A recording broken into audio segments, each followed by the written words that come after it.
Hi there guys, and welcome to another episode of the Cover Zero Show with me, your host Simon Conboy. Continuing on with the season preview series today. Apologies for the lack of an episode on Friday. I just felt there wasn't enough news. I've got some plans for Friday episodes coming up in the next month, so I thought delay it a week. I've only got 2 more position groups to go through, so no rush, and let's do a news episode when some stuff has actually gone on during the week. So just returning to the usual schedule today. Today's episode focusing on the Chicago Bears. Now, as per usual, for those of you who haven't seen these before, I'll just give you a quick rundown of the format. I'll be going through the projected starters on the offensive and defensive sides of the ball. If this team was to play a game tomorrow, this is who I suspect would be there. Of course, we've got training camp coming up. It may not be the case, but I'm confident this is what things would look like were a game to go ahead tomorrow. I'll then be going through my projected record and some of my thoughts on the team's schedule for the upcoming season.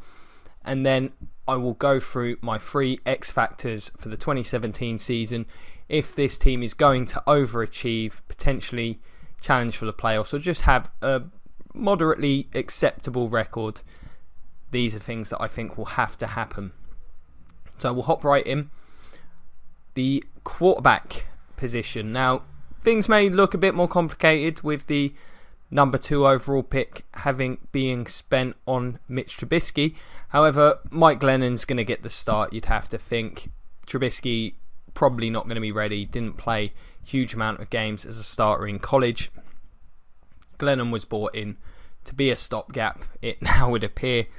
But week 1, he'll be the guy on the field. It'll be interesting to see how he does now he's got an opportunity. At the running back position, we'll be seeing the outstanding Jordan Howard, see if he can follow up his incredible rookie season. And I think Jeremy Langford is an experienced backup. They should be a solid pair. Howard, as I say, I think he was a superstar last year, albeit on a fairly poor side. A big question mark at wide receiver. I think the 3 look pretty set in Kevin White, Marcus Wheaton and Cameron Meredith. Meredith did impress me somewhat last year. Kevin White, of course, was a top 10 pick, and Marcus Wheaton's coming over from Pittsburgh. This group's going to need to achieve some success this year if this team's going to get anywhere, you'd have to think. But whilst they're uninspiring on paper, they're going to be the guys. And you never know, it could come together. At tight end, it's going to be between Zach Miller and Dion Sims. I think both will likely be utilised. Sims coming over from Miami. Neither one a particularly exceptional player, but I think both will contribute. The offensive tackle spot, we've got Charles Leno and Bobby Massey. It's an underwhelming pair. I don't think it's a particularly solid group. I could certainly see someone perhaps winning one of those jobs in camp. The guard position, the opposite. I love this team's interior. You've got Josh Sitton and Kyle Long, who are both absolutely solid players. And you've got Cody Whitehair at centre, who played very well last season for the Bears. Expect to see him continue to get better. And at kicker, Connor Barth, who has been a very solid pro. So they're sorted in that regard. Hard to see how this team's going to do. The passing game is basically a great unknown for me. Whether Glennon's an upgrade over Jay Cutler, not so sure about that, but saw enough out of him in Tampa to think that he's not going to be a total disaster. And of course, even if he is, they've got Trubisky waiting in the wings. In some ways, they'll look smarter if he crashes and burns for making that decision. The run game has the potential to be absolutely stellar, however. So if this passing game can get on track, this could be a much better group than a lot of people are expecting. Whether that happens, though, I'm not so sure. But that run game should be very strong. Moving on to the defensive side of the ball, I think we're going to see this team in a 3-4 again next year.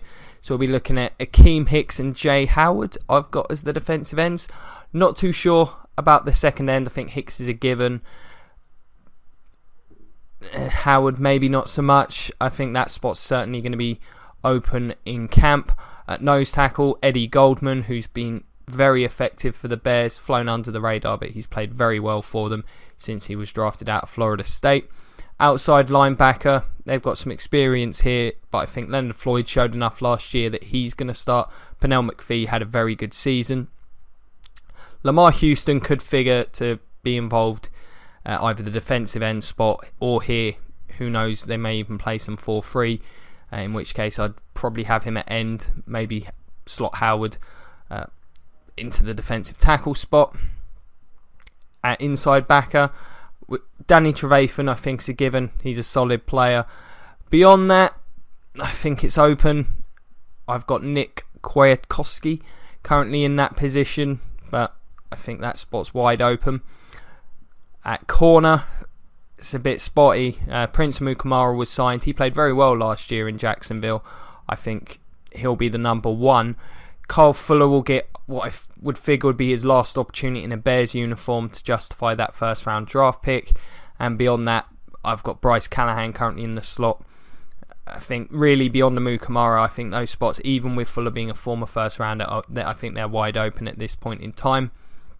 And then we've got the safety position, which has been an issue for forever in Chicago. Quentin Dempsey and Adrian Amos, they're both experienced players. I think they'll get the start there for that reason. But again, if someone can get into training camp and really impress, you'd have to think they'll have a legitimate shot at one of those jobs. And at punter, Pat O'Donnell.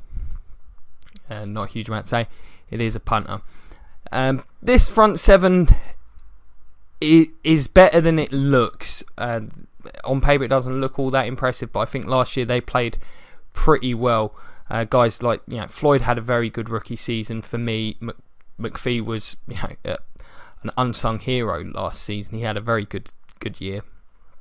And Eddie Goldman, a good player. Danny Trevathan's a solid player and has been for a while.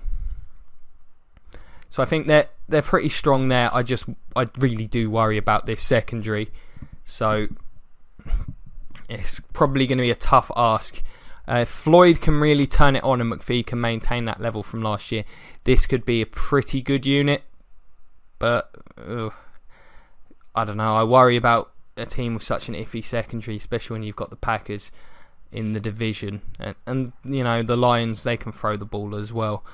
So there's talent there, but I think this group may be a year or two away defensively from being really scary. In terms of next season, last year they had a 3-13 record there in Chicago. I'm projecting them to up that win total to 5 this year. Still think they're a bit of a ways away, even if this receiver group comes together. I don't see it happening immediately, especially with a new starter at quarterback. Going to need some time for them to gel, you'd have to think. The run game could well carry this team, but you're going to have to throw the ball at some points. Similar issues with the defensive side. I think the front seven's ready to play well, but issues in the secondary I think are going to hamper them.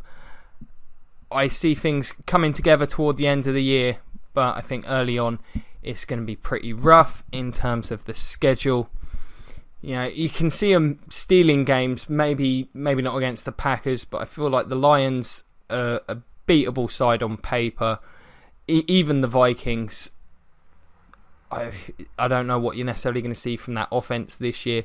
Expect them to be very good defensively, but could see the Bears maybe stealing one of those. Other games that they could get, it becomes a little bit more difficult, but any team that struggles against the run, this team's going to have a good chance to have some success against. Jordan Howard is an absolute stud. In terms of the 3 key areas, as much like most of the teams I've covered thus far, I am starting at the lower end of the NFL. For this team to have a season where they finish 8-8, possibly even shockingly compete for the playoffs, I think the offensive tackles are going to absolutely have to perform. Glennon is not the most mobile of quarterbacks in the pocket. The pass protection was not good from that spot last year. If they're going to have any success throwing the ball, these guys are going to have to perform. If they can do so in the run game as well, that would be grand, because I feel like it's just the interior, it would be a shock if they're not producing at a high level. That's a very talented group, and as I say, Jordan Howard I think is a young superstar in this league based on what I saw on tape last year. If the tackles can perform, that will provide a solid foundation for this entire offense to work with as they try and come together in the passing game early on in the year. The secondary as a whole just has to be better than it has in recent years. They've had troubles finding corners and safeties for a long time. It feels like it's been constantly chopping and changing. That has to start to turn around if this team is going to be successful. And then we've got the wide receiver position. Kevin White has to step up after 2 years of not really doing anything. And I think Cam Meredith has to continue developing. He played well last year, started to play better as the season went on. I think that needs to continue. He needs to develop a chemistry with the new quarterback. And between the two of them, they need to provide something to keep teams honest in that passing game, so they can't just focus on stopping Jordan Howard. If all of that comes together, this team I think could really surprise people. Having looked at that roster, I don't think it's great, but it's not quite as bad as I think many believe. But the holes that are there are gaping. So it's going to be interesting to see how this offense comes together. In particular, defensively, I think they'll surprise people. I really do. I'm a really big fan of Leonard Floyd and Eddie Goldman in particular. So there you have it. That's your 2017 Bears preview. I know I only gave them 5-11, but it's a positive 5-11. I think it'll be one where it may cost some guys their jobs, but I think they'll look promising by the end of the season.